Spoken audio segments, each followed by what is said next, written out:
Assalamualaikum warahmatullahi wabarakatuh. Waalaikumsalam warahmatullahi wabarakatuh. Alhamdulillah, syukur kepada Allah Subhanahu wa taala. Salam salawat kepada baginda Rasulullah sallallahu alaihi wasallam.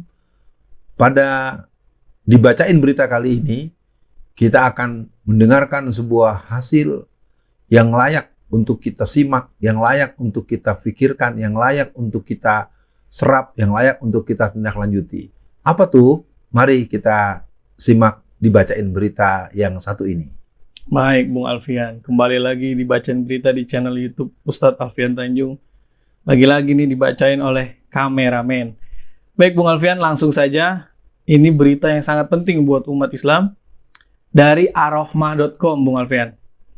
Pada beritanya 18 Oktober 2021. Judulnya, MPUII keluarkan seruan Yogyakarta. Apa isinya?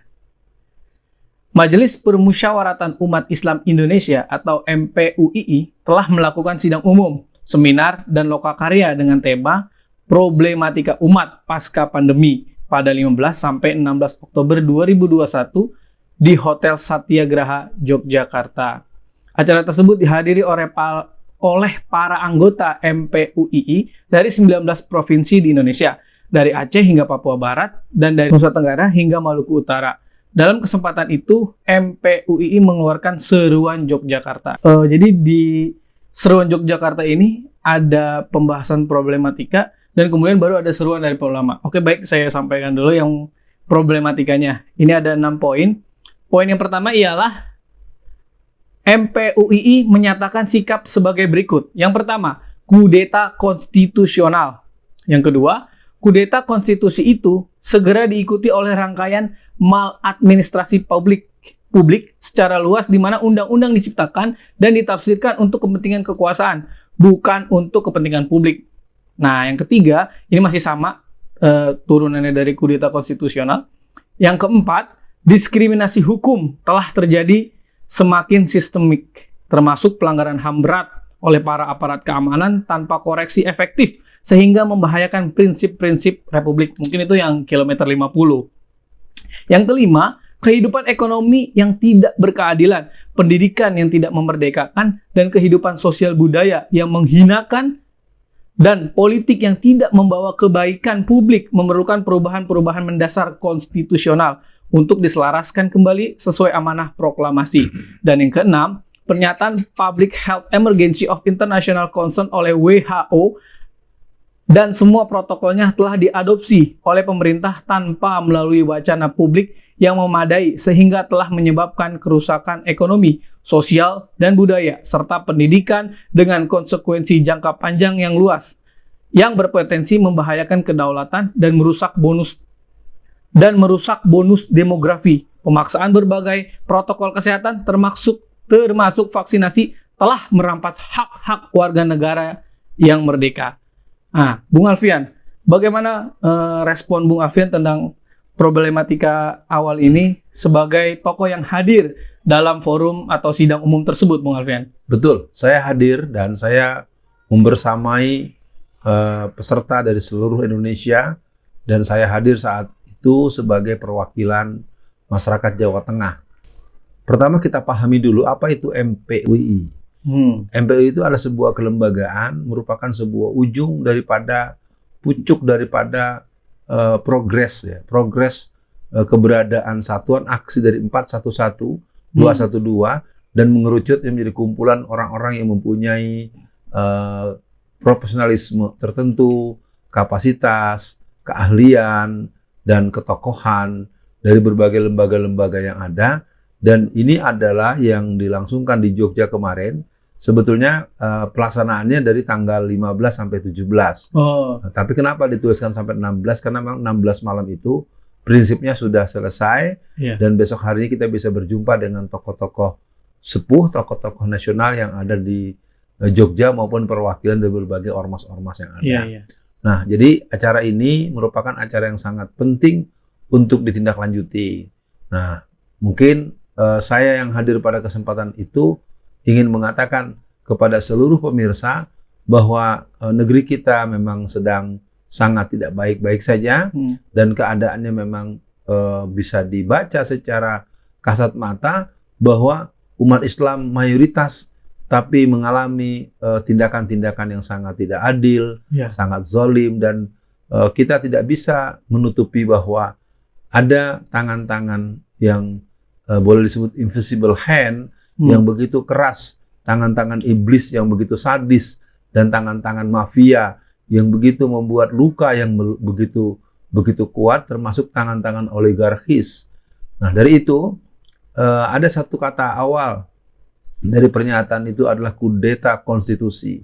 Nah, ini merupakan satu kata yang sebenarnya merupakan perwakilan daripada kegelisahan, karena dengan itu banyak hal-hal yang sebenarnya dihasilkan, dia bukan merupakan sebuah proses yang dilalui secara normal. Di sisi lain, dia memberikan satu penegasan bahwa negeri ini sedang mengarah di sebuah negeri yang memiliki haluan dengan ideologi tertentu yang boleh dibilang mau ngaku tapi masih malu-malu mau ngaku apa.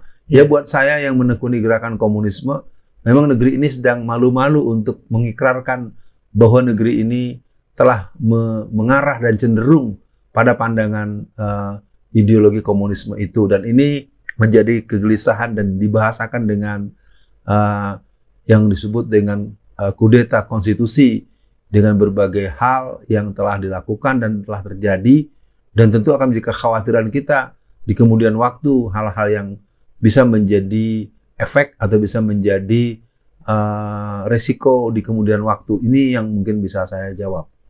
Ya, tapi Bung Alfian, itu memang betul ya dihadiri banyak oleh ulama dari berbagai daerah. Ya. Jadi menurut Bung Alfian, apa ide lain atau semangat lain yang dibawa oleh ulama-ulama dari berbagai daerah? Maksudnya apakah mungkin mereka sudah satu frekuensi mengakui atau menyadari kondisi Indonesia sedang tidak baik-baik saja? Yang pertama, memang yang hadir itu semuanya cukup boleh dibilang representatif. Satu, mereka ada yang rektor, ada mereka guru besar, profesor dari berbagai perguruan tinggi baik di Jawa maupun di luar Jawa. Mereka profesionalis.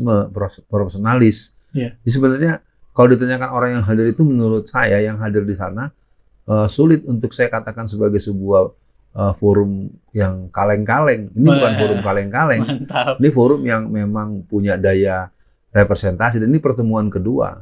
Nah, yang pernah terjadi sebelumnya dilakukan di Bandung. Sekitar 2 tahunan yang lalu.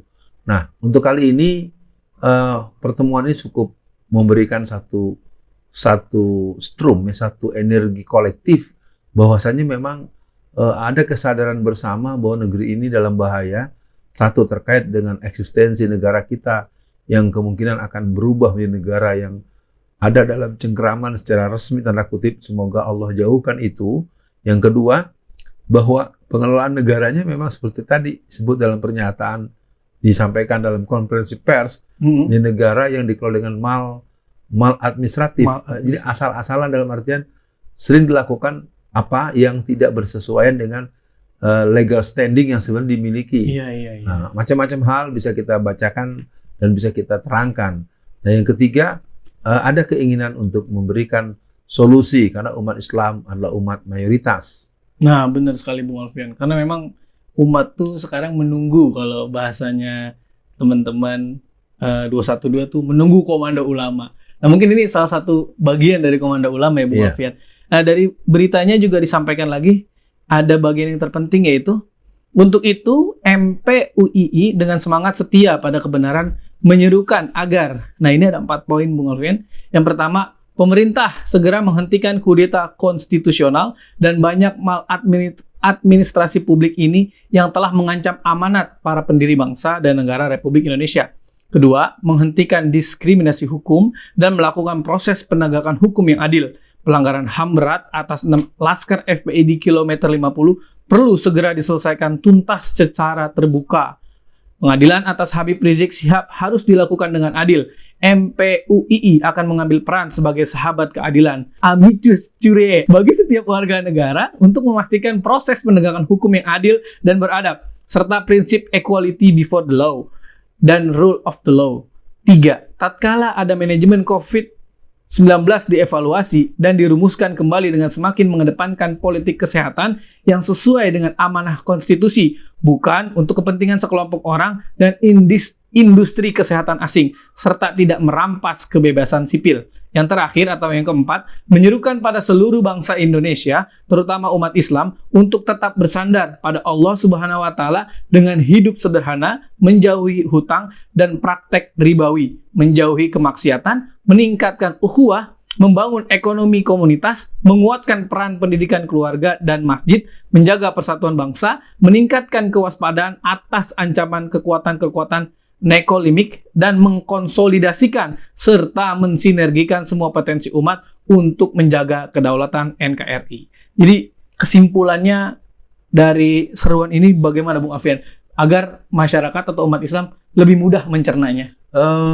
Ini sebagai satu kabar baik bahwa secara proses yang dilalui kurang lebih 3 hari 2 malam secara longgar, begitu saya katakan, kita patut untuk optimis bahwa sebenarnya seruan Yogyakarta ini merupakan satu rumusan yang dia memiliki konsideran, dia memiliki dasar sebab, dasar pemikiran, dan tentunya kita juga punya kerangka-kerangka kerja yang akan kita tindak lanjuti. Misalnya pendidikan bela negara. Alhamdulillah saya mendengar penjelasan sangat luar biasa dengan sebuah spektrum kerja yang memadai untuk membuat negara ini dijaga Islam dan jaga negara, bela Islam dan bela negara. Itu yang pertama.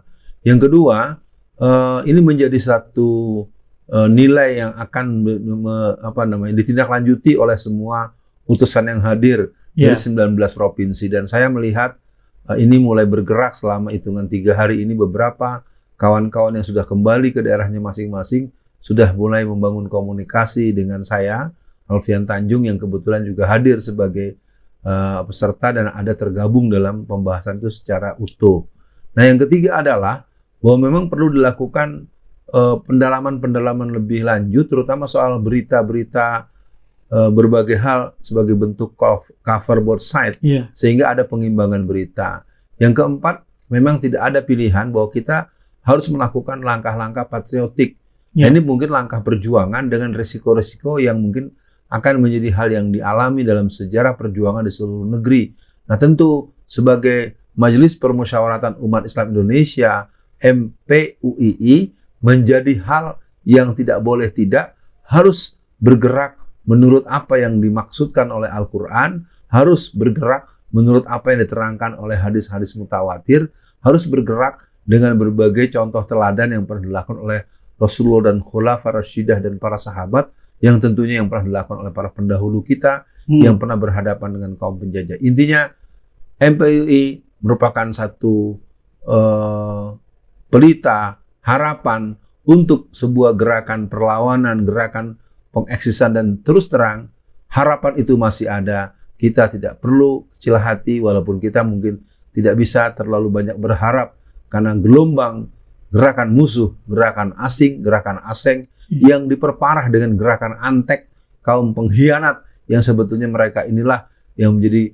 musuh-musuh itu bersikap semena-mena dan semakin tidak bisa kita maklumi, tapi memang inilah yang kita hadapi. Untuk itu kita cukupkan dibacain berita hari ini. Kita akan berjumpa dalam tema, dalam berita, dalam respon-respon news yang mungkin akan menjadi bagian daripada kebersamaan kita. Saya Alfian Tanjung, urung diri dari pembicaraan ini. Assalamualaikum warahmatullahi wabarakatuh. Waalaikumsalam warahmatullahi wabarakatuh.